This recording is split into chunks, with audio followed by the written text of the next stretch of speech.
Hello, welcome to Libra Philippines. So, reading po ito for Libra, Sun, Moon, Rising, Venus, Jupiter, Libra. Take only what resonates. This is love reading.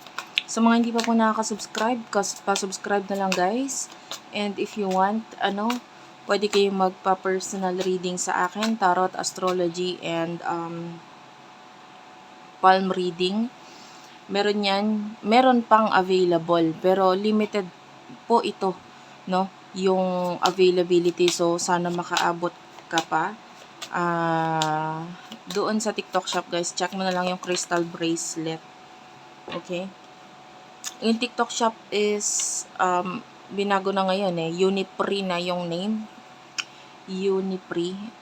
That is short for Unicorn Princess, but anyway. Or check mo yung pinaka-TikTok ko, Unicorn Princess Tarot. Okay, one more card. Toil and labor, courtship. Bottom of the deck is the despair. Okay. I feel like ngayon, Libra, no? Pwedeng medyo maraming problema or marami kang dinadala na pagsubok sa buhay. And pwedeng hindi yun nararamdaman nung iba or hindi alam yun ng iba sa'yo, no? Or kung alam man nila, feeling nila kaya mo or baliwala lang yun. Or nalagpasan mo na. The courtship, I am seeing a lot of people or a person, particular person, na in love, nakasupport itong taong ito sa'yo, may pagkakaintindihan sa inyo, and I feel like may mga bagay na nawala sa'yo or nakuha sa'yo, or for example, yung iba may mga clients ka, then medyo, or maybe some of you, pwedeng you might be selling a house, and then iba yung nakabenta, ganun, or iba yung nakakuha, or iba yung, naka buying or selling, pwedeng iba nakakuha or sa iba na ibigay. Ayan, in short, medyo nagbigay ito ng kalungkutan sa'yo, okay? Yung iba naman might be, there's a problem pagdating sa paghahanap ng career, ng trabaho. Yan. Some of the Libras, pwedeng nagkaroon ng problem na nawala ng trabaho. And, or maybe may mga pagta-travel na hindi natuloy. So, a lot of learnings, a lot of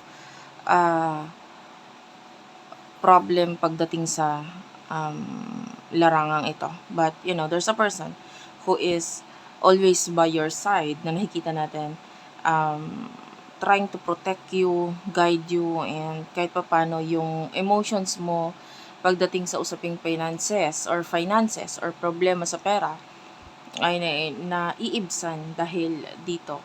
Okay? You're focusing on change, no?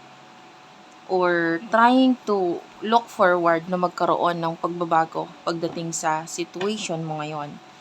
And who is this person that you're dealing with pagdating sa love? Sino tong person na nakakonect mo pagdating sa love? This is love reading, by the way, guys. You do have a bad health and poverty. Bottom of the deck is the official person. Official person is showing to me as someone na, could be a person na nasa militar, or maybe nasa government, working sa government, or kung hindi man, maybe nasa isang lugar siya wherein kailangan niya sumunod sa mga demand or sa command sa kanya, no? And yeah, could be a mature person. Pwede rin namang hindi, guys. Kahit hindi yun yung work niya, it doesn't matter. With the bad health, nakakita tayo ng person. I feel like yung iba sa inyo, you could be dealing with someone na matanda na. Or, maybe someone who is sick. currently sick right now, and then pwedeng may mga problem regarding medical bills, or kung may sakit siya, pwedeng hindi niya maipagamot itong kanyang karamdaman. Ayan, pwede nagkaka-problem regarding doon. Para doon sa iba na sobrang may age yung kanyang kakonect. Pero kung wala naman, poverty is here. So, I can see problem between you and this person. Siya din, meron din siya mga problem regarding money. And I feel like, itong person na ito is, gusto na niyang patunayan sa'yo yung sarili niya, but for now, hindi niya magawa. Some kind of blockage, or, pwedeng financial problem din ang kinakaharap nitong person na to. I'm feeling a person who is sobrang pagod. So, nakukuha ko yung energy ng person mo ngayon. Sobrang pagod, or yun nga, kung may sakit, bagsak yung katawan. And then, kung sobrang pagod naman, it's because of work. So, na-overwork siya. And, pwedeng, may mga point or may mga time na naawa na itong person na ito sa sarili niya. Pero of course, wala naman siyang choice. Kailangan niya pa rin gawain yung mga dapat niyang gawain. So, anyway, I will be getting card for this reading. And ito yung pinaka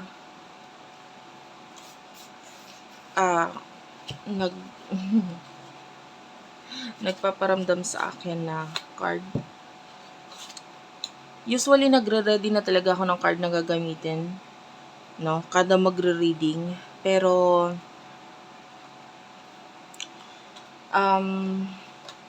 ngayon, kung ano yung mararamdaman kong card na tumatawag ng pansin sa akin. Because I do have a lot of cards, by the way. No?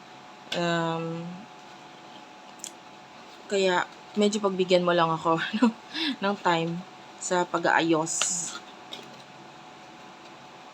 Kasi different cards, may mga iba-ibang meaning siya for me.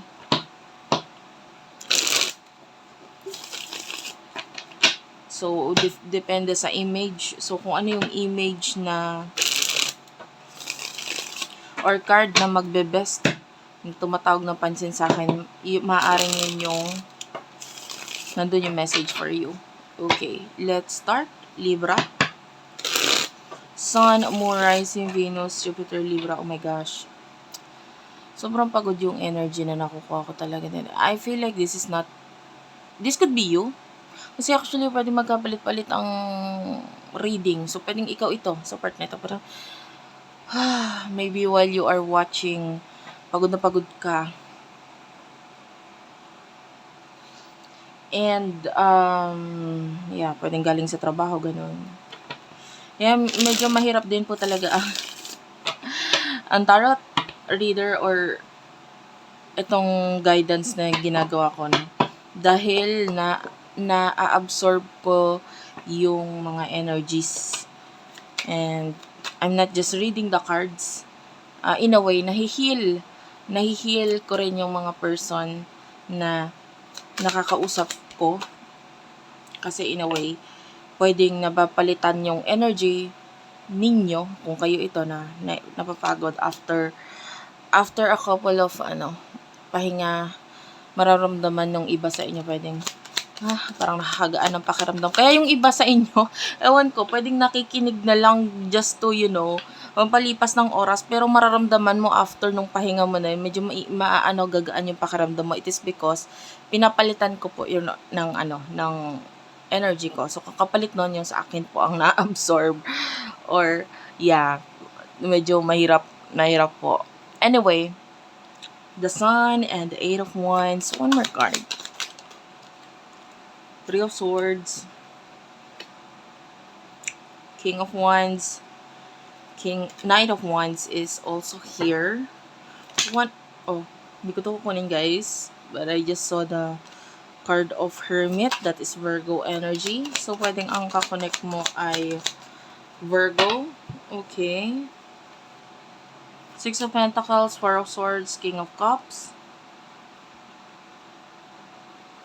Some of you, you are already happy. No? Although may problema ka, pwedeng may nagiging dahilan pa rin naman para ikaw ay maging masaya. With the Eight of Wands, this could be something to do with family. Maybe your father, or if you do have children, yan yung mga anak, they are like your angel guides. They are like your the people around you who, parang nasi-share mo.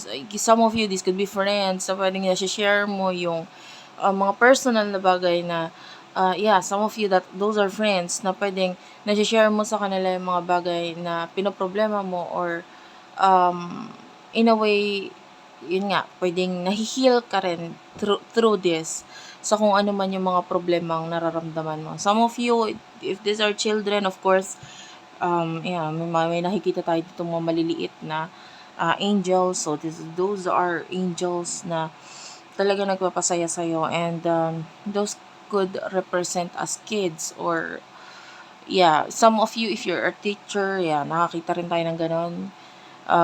Kahit hindi mo anak, kahit anak ng ibang tao sa paligid mo, pwedeng sila ang nakakapagpasaya sa'yo. The Eight of Wands, this could be family. The Three of Swords, of course, nandun pa rin yung pain, or hindi okay na feeling. You are broken-hearted. You are, with the King of Wands, pinipilit mong maging okay. No? And with the Knight of Wands, yan. Some of you, ang maganda sa'yo with the Knight of Wands is that madali ka maka-move on. No, pagdating sa mga, okay, nasasaktan ka ngayon, but later on, mga siguro after 3 hours, 3 hours, yung iba 3 minutes lang, saglit lang din talaga. Makawala na talaga agad sila sa pag-iisip or sa problema na yun. Broken hearted ka lang during that time, pero pag maya wala na rin. Tapos may time na naman na iisipin mo na naman, masasaktan ka na naman. There's this feeling na parang pabalik-balik, then after nun mawawala na naman. Are you really facing the problem? So kasi yung iba sa inyo hindi hinaharap yung problema, or yung mismong nagkakos sa kanila ng feeling na parang nasasaktan. This person with the Six of Pentacles, I feel like willing siyang tumulong, or Six of Pentacles is a very balanced energy. Yan, willing siyang tumulong or magbigay ng tulong if you needed help, no? Pero some of you, pwedeng as much as possible, ayaw mong kulitin, or ayaw mong magsabi dito sa person na ito. And with the Four of Swords, yeah, this person is really, nakakaramdam na naman ako ng exhaust dyan talaga din sa taong to.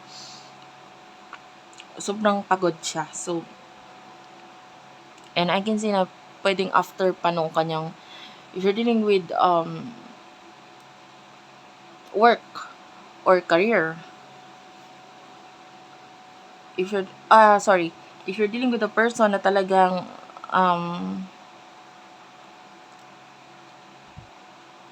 nag-iisip regarding sa kanyang career, pwedeng pag-uwi pa niya, meron din siyang isipin pa doon, or meron pa siyang kailangang responsibility sa tahanan, na isa pa ito sa naging dahilan kung bakit dumodoble lalo yung pagod niya.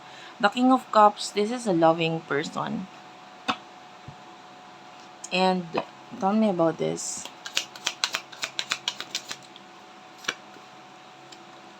Seven of Wands is here, King of Swords.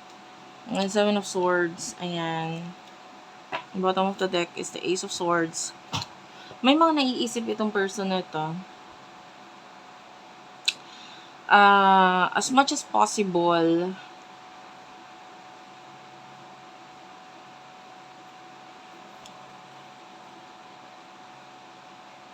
I feel like hindi niya ina-open sa'yo yung mga gusto niya mangyari in the future. So, medyo limited lang ang mga nababanggit sa'yo or nasasabi nitong person nito sa'yo. With the Seven of Wands, this person really wants to like fight for you. Parang gusto niyang huwag kang masaktan. No, gusto niyang gumawa ng paraan para matanggal yung pain or lungkot na nararamdaman mo. This person is like may mga priorities lang kasi talaga siya eh. No? And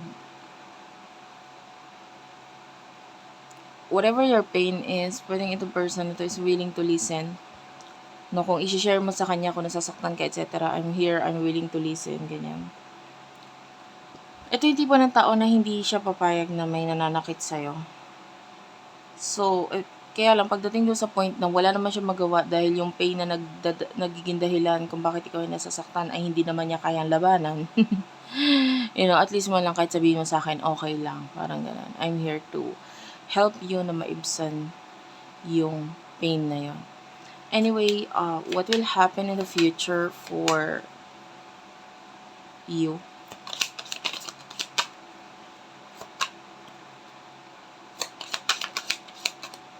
This is for Libra. Sun, Moon, Rising, Venus, Jupiter, Libra. 9 of Cups. 8 of Cups. The Wheel of Fortune. The Hermit. And the 6 of Wands. Okay, yeah, I will take this. The Ace of Wands is also at the bottom of the deck. The Devil, the Page of Swords, and the Page of Pentacles. Knight of Swords is also here. The Eight of Cups, it is showing to me as the 8th house sa astrology. And when you say 8th house, this is talking about merging sex, intimacy, shared finances, inheritance, taxes, loans, assets, ayan, property, joint ventures or goals, mystery, and partners' resources. Kailangan mo lang medyo kumapit ng maigi. I can see success. I can see big change sa'yo. Pero hindi ko nagagarantiya na, if you're watching this in June, kasi June ko ito in-upload, na this June, aayos or masusolusyonan. This time, like, this June is like, whatever bagay ang tatanggalin or mawawala sa'yo. Kasi there's this power struggle. For example, problem with regard sa mana, Ayan, pwedeng may mga yung mga kapatid, pwedeng gusto nila ganito, ganyan. And then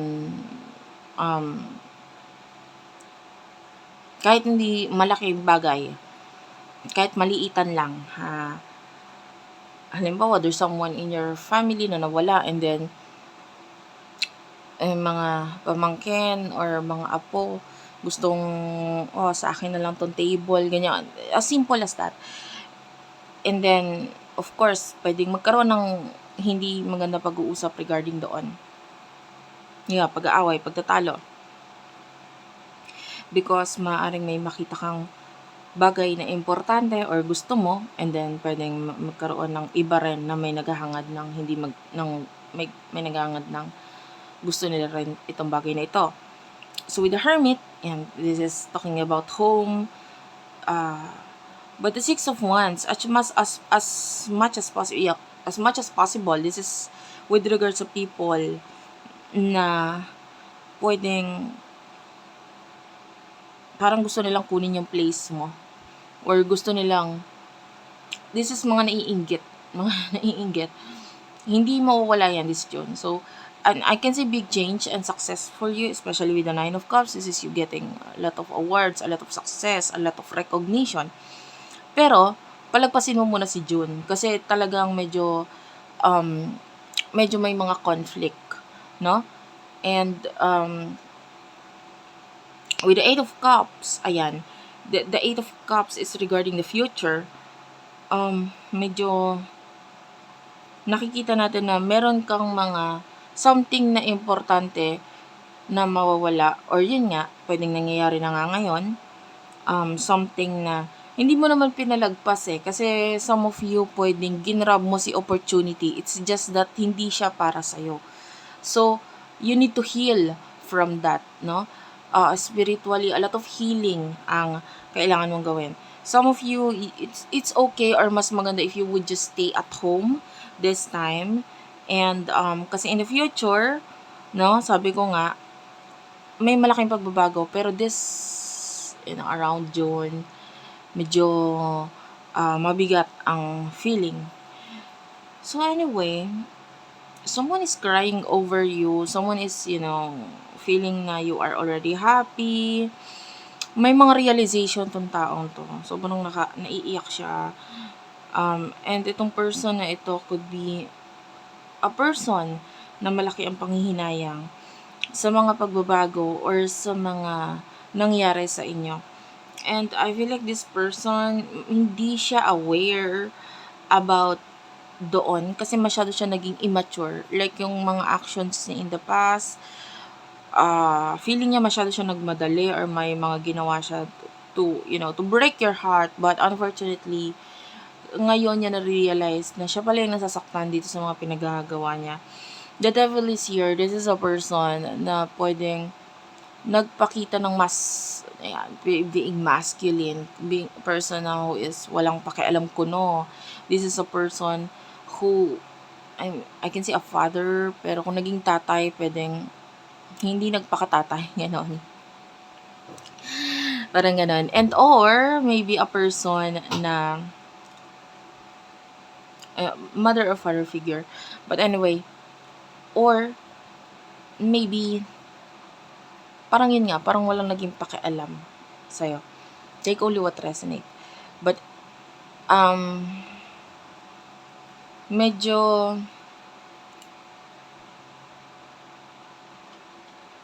in the future, nakita tayo ng pagkakamataas ng ego nitong taong to. But, he or she is secretly crying over you, over the past, over this feeling na parang ang laki nang nawala sa kanya. And, huli na yung pagsisisi para sa taong to. Anyway, thank you for watching. I love you all, guys, and bye-bye.